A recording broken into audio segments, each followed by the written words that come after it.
Greetings, League fanboys and fangirls. Welcome to another episode of Running Down Mid. As always, I am Exile, and with me is my right-hand man, Funzy. And man, this is kind of like a Plaze weekend. It wasn't really like, nothing big, nothing ground-shaking, nothing awesome. TSM returning to form, going 2-0. C9 returning to form, going 2-0. Knocking off Dignitas. Dignitas took a beating from both C9 and Immortals. The only thing really big standing out of this weekend was Immortals is looking crisp and clean, having dominated CLG, TSM, C9, and Dignitas. Yeah, and especially this weekend. This was their trial by fire. Just like next weekend's going to be a tough one for them, too. Yeah. But what I want to call out is the diversity of champions coming out of Pobelter in the mid. We saw him execute on Galio mid, where we saw Bjergsen fail. Yeah. And not just execute, but like key taunts in team fights that set up that just enough CC to give room to their team to back out so that they're not being pressured in the back line. And, I mean, it paid off dividends for them. It has. We see a lot of these now that the meta's switched in pro level as well, and now that they're on a more current patch, seeing ADCs go back to the old-fashioned crit ADCs. So we're seeing Jins, Tristanas, those types coming back and actually doing really well. Maybe even might eventually see like Callistas or Sivers just because of the crits coming out. I don't know about Siver, but Callista, yeah, I could see Callista coming back in. Just enough mobility without having to expend an ultimate, obviously. Siver's more of a utility champion. Yeah, but her ultimate's really, really good in team fights. I see teams like, CLG really capitalizing on that. Yeah, but it's all about survival, too. I mean, that's true. She's got spell shield. But she has spell shield, so if you have like a Blitzcrank or Thresh trying to hook her, it makes it a lot harder. Blitzcrank has definitely seen a lot more play. Lots of play on that Blitzcrank. I like to blame Aframu for that. Yeah, I do too. Way to go, Aframu. Way to bring back the Blitzcrank. Yeah, I still think Immortals has a little bit more room to grow before we see a definite strong team from them. But they are growing at a pace that still is outpacing the rest of the NALCS. So every week I look for them to falter when they have a big week coming up. I'm like, man, this is going to be the week. And this last week I thought this was going to be the week. You're going to see Immortals' true colors. I really hope that the new Immortals is better than Immortals' original version. I don't want to see a great team all season and then come playoffs and falter. Like, if they're going to do great, then they need to take that greatness into the playoffs and then you take that greatness into Worlds. And I don't know if they're ready for a world stage yet. And I don't know if they can keep up with TSM, who always seems to start out slow as the split starts and then just keeps building steam. Yeah, until they're the unbeatable juggernaut. I'm not a betting man, but if I were to bet at the beginning of any split, I would bet that any team would see TSM in the finals. Like, I guarantee that the finals is won through TSM. So Immortals has a chance to go on the roads if they can pull off what I like to call the Cinderella story. Because it would have to be a huge upset, getting a new jungler, performing terrible in spring. It would be a great Cinderella story, and everybody loves an underdog. It would be nice to see somebody else other than TSM win our finals, and the only way for them to get to Worlds is by getting first. Yep. Granted, most of these teams, the only way they're getting to Worlds is by winning. So it definitely puts a lot of pressure on the other teams that aren't scaling as well as the weeks go on. But it's definitely nice to see Immortals, kind of stepping up and still not willing to back down. Yeah, I really like their team. Yep. And I have to say that I'm kind of waiting for what happens next week because it's going to be a pretty tough show for them. Yeah. I think I've given up on regular season. I've seen enough regular season to know. I'm pretty sure I'm guaranteed to know who our Final Four are this year. It's really easy for me to put up there and say that it's going to be Immortals, TSM, and TL. CLG, and C9. Oh, yeah, and TL. I totally forgot about it. Yeah, no. So, I mean, yeah, those four teams are going to be the top four teams at the end of the split. It's just, unless one of those two teams start taking like a huge nosedive and not performing well, all of them are in an upward trend, especially especially TSM and C9, who had a very slow start. But this version of TSM, different from last year, last split, TSM best record, worst match history. This season right now, not a great match history, but not a great record, but a great match history. TSM strategy, man. They just wanted to get as much practice time in as possible. Apparently and that means so. throwing matches. Apparently so. My only concern for TSM, I literally only have one concern for TSM, and that is their jungle. Everybody is giving Sven Lee Sin. Oh my god! And he's doing great at Lee Sin. I think I tweeted that 6 times. I'm like, let me guess, you're not going to ban Lee Sin. And they didn't, and guess what he did? And for some odd reason, I think that is a valid strategy, because if all he plays is Lee Sin when Lee Sin's available, and he even said himself in the after interview, he said, if Lee Sin's available, I got to pick him because that's our only way of knowing that we're giving it our best shot to win. Well, if he only knows how to play that one champ and then goes into the playoffs or goes into Worlds and teams just ban him, then what's he going to play? A Rek'Sai first time on the world stage, or some other champ? Like I'd like to think that Svenskeren is practicing other champs. He says that he practices, but when you're in a rhythm in your team environment in Crunch, you got to practice like you play, and you got to play like you practice. Everybody says that, and they're not playing like they practice because all they're playing is Lee Sin. It's just like Stixxay. All he plays is Caitlyn. When it comes down to it in the playoffs, guess what I'm going to ban if I'm playing against them? Caitlyn. See you beat me some other way, Stixxay. Not going to happen because he doesn't play another champion that often. I've seen him win on a Tristana. I've seen him win on a Tristana too. But if you're wanting to increase your numbers, you ban whoever's pocket pick or their comfort pick going into a playoff scenario. Like giving Lucian to double lift. Yeah.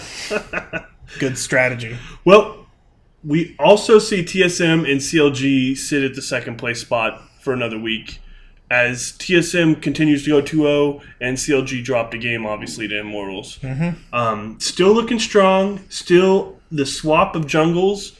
Obviously, we saw who came out on top in that, but still huge improvement for both teams. Definitely huge improvement. But I honestly think it goes with team mentality. CLG is a tight-knit group.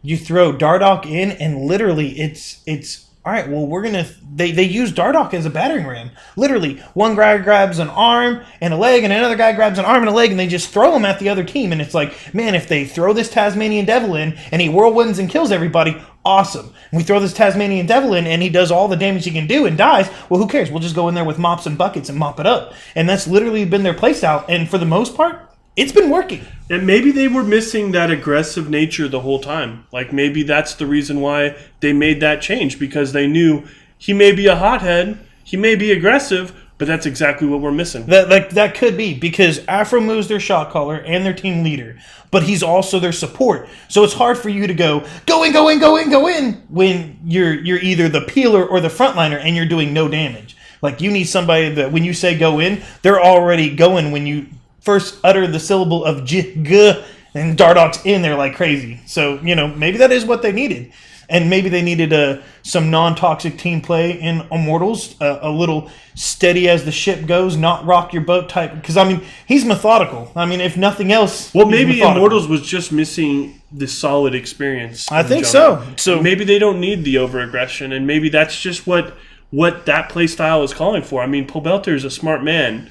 Maybe all you need to do is play smart.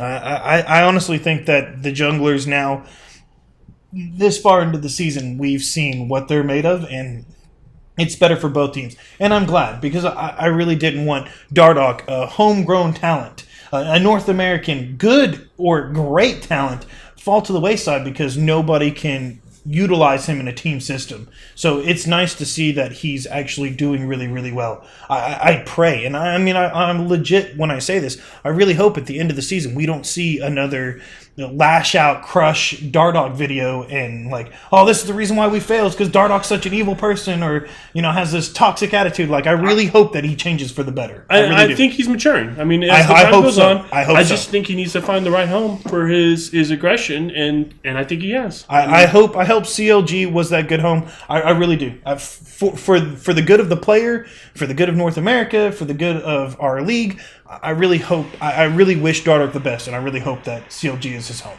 So that takes us to Dig and C9, which are occupying the 4th place spot. Yep. Dig, Tiebreaker going to C9 since they crushed Dignitas. Dig is definitely downward trending, but not completely out of I contention. wouldn't say downward trending, but they have had some tough weeks these last couple weekends.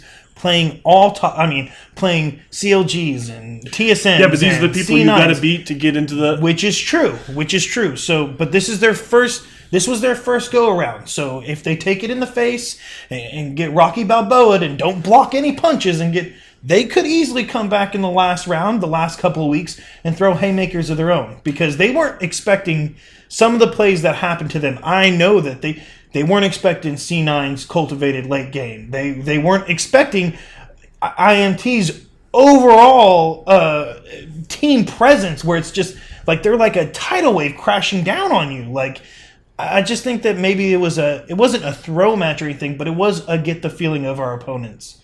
And if they learn from it, they could still come out on top. If they don't learn from it, well, that's the problem with history.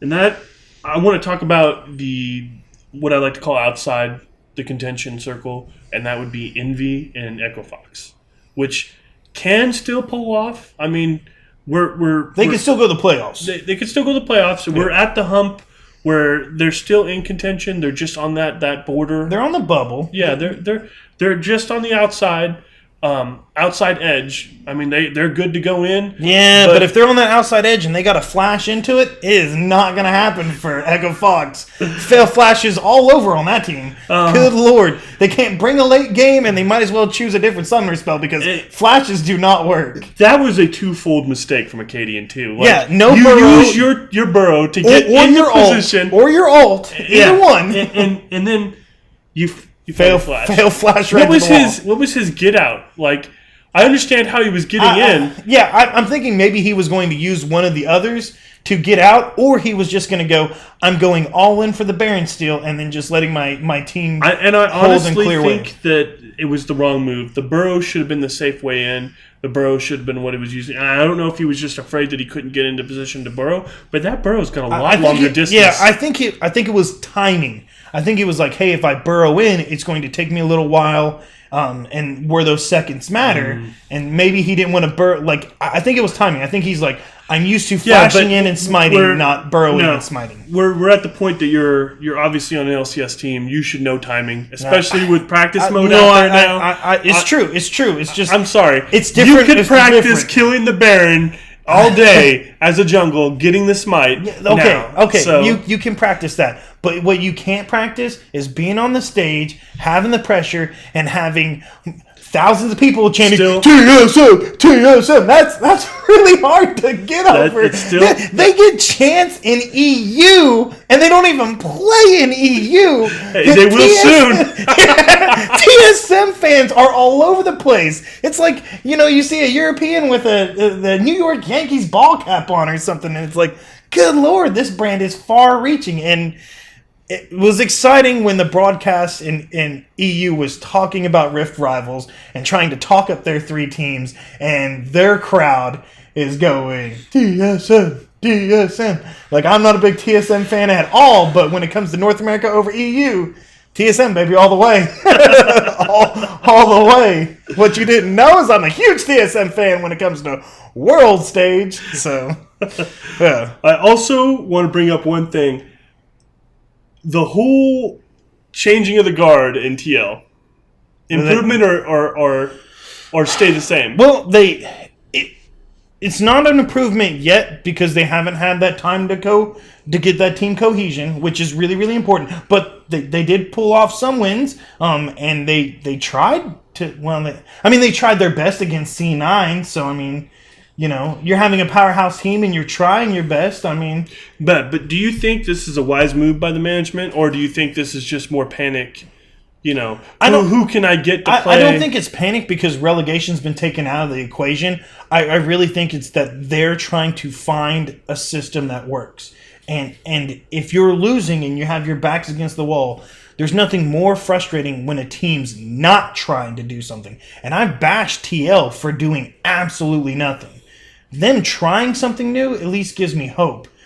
So I mean, if you're a TL fan, you got to be happy with the fact that they're at least trying to do something, because right now doing nothing was killing them, and their season right now is tanked. Unless they come on like hard mode and don't lose another game, they're not going to the playoffs at all. So I mean, like, they need a big change, and if this is what it takes, at least they're trying something. If nothing else, they're trying something for next season because they have a full roster. They've dropped and added some guys, so they're really building up for their franchise mode for next split. So next week marks kind of the midway point in the split. And what do you think of P1 and FlyQuest at this point? So I'm super disappointed in P1. What's even worse, and this is the worst thing ever, is that they're actually going to represent North America as one of the 3 teams going to Rift Rivals,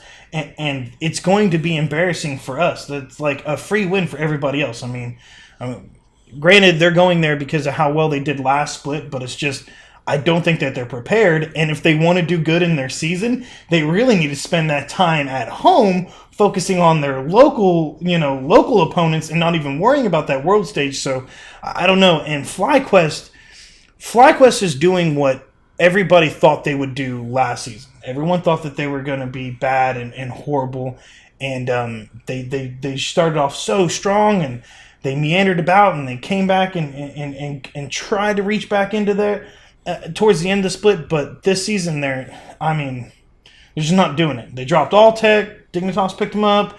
They added Wild Turtle, hoping that would change some stuff. I think Elimination is stat-wise, I think he's like the worst pro player right now out of everybody in North America, which is rough because he's so smart and such a big focus point on that team. But I really think that if you want Buddy Fufu, is that what you're trying to say? I really think that they need to do something like anything. When you say Matt from TL is a better supporter than you are statistically, that's got to be a gut punch. That's really got to be a gut punch. Well, I hope to see at least some change in that camp. Whereas P1 is making moves. I mean, they're trying to improve. They're trying, yeah. And it just seems like FlyQuest is at this point where they're like, well, we just got to keep pounding the pavement, and we'll eventually get traction. Yeah, it's just not working out. It's not panning out right now, and there's no telling. I mean, High and those guys have been in worse situations and have come out on top. I don't know if they can activate reverse sweep mid-season or mid-split, but they really have to do something, and I really hope that they turn it around. I mean, High is one of my all-time favorite players. I like almost everybody on that team. It's tough to see them suffer like they are. Plus, retirement doesn't suit him. So no, retirement does not.